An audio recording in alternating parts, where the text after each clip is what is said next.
కొరకు ఏ పని చేసినా, అది చిన్న పని, పెద్ద పని, నువ్వు ఏది చేసినా పరలోకం ఎరిగి ఉన్నది అనగా, దేవుడు ఎరిగి ఉన్నాడు అన్న ఆలోచన నిజంగా మనకి ఎంత సంతోషాన్ని ఇస్తుందో కదా.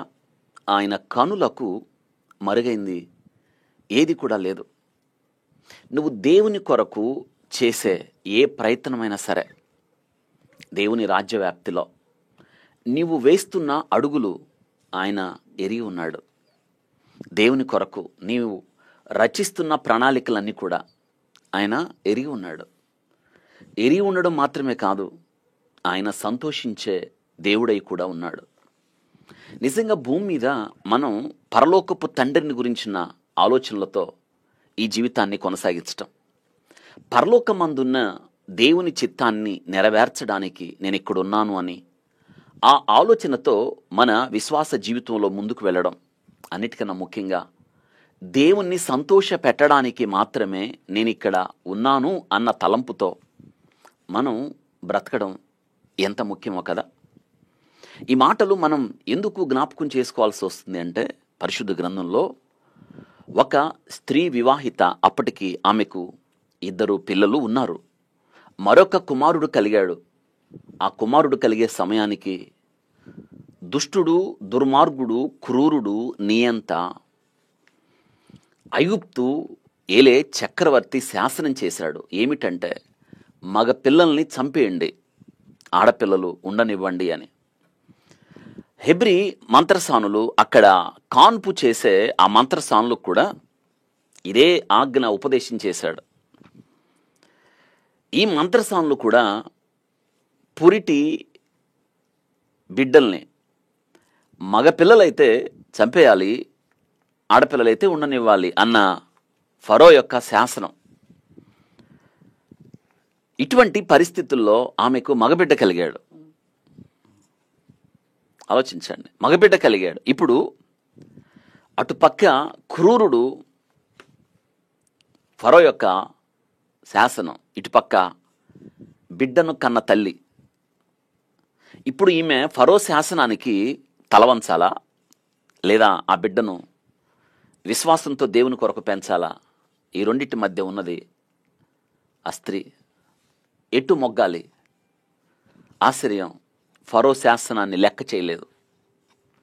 పైగా వారున్నది బానిసలు. వారు అప్పటికి వారు దాదాపుగా ఐగుప్తులో 350 సంవత్సరాలకు పైగా బానిసత్వంలో ఉన్నారు.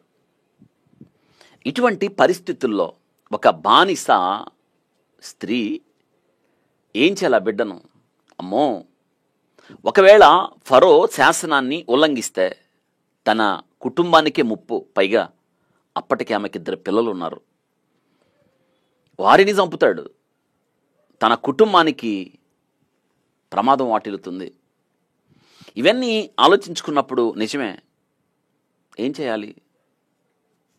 బిడ్డను నైల్ నదిలో ఇసిరేయాలి, ఫరో శాసనాన్ని బట్టి. కానీ ఆ తల్లి ఆ పని చేయలేదు. ఫరో శాసనానికి ఎదురు నిలిచింది.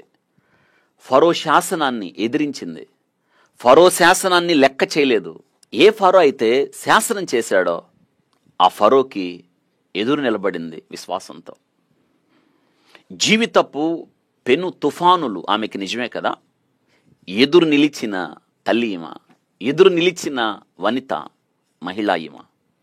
తన మీద మారణహోమాన్ని సృష్టించిన వ్యక్తికి పరోక్షంగా నిలబడి అపాద మస్తకం వణికించి సర్వనాశనము గావించిన మహిళ ఈమె. ఏమనుకుంటున్నారు? సుదీర్ఘమైన సంవత్సరాలు వారు బానిసత్వంలో ఉన్నారు. ఇంకా ఫరో నాశనమును గావించాలని ఉండగా, ఇజ్రాయేలీల యొక్క జనసంఖ్య అంతకంతకు పెరిగిపోతుందన్న భయముతో ఆ జాతిని నాశనం చేయాలని చూసిన వ్యక్తికి ఎదురు నిలిచి ఆ వ్యక్తికి వ్యతిరేకంగా పోరాటంలో బిడ్డను పెంచడానికి తీర్మానించుకుంది ఈ తల్లి. ఆమె గొప్ప విశ్వాస వీరురాలని చెప్పక తప్పదు. ఎందుకంటే విశ్వాస వీరుల పట్టికలో పౌలు గారు హెబ్రీ పత్రిక 11వ అధ్యాయంలో ఈమెను చేర్చాడు.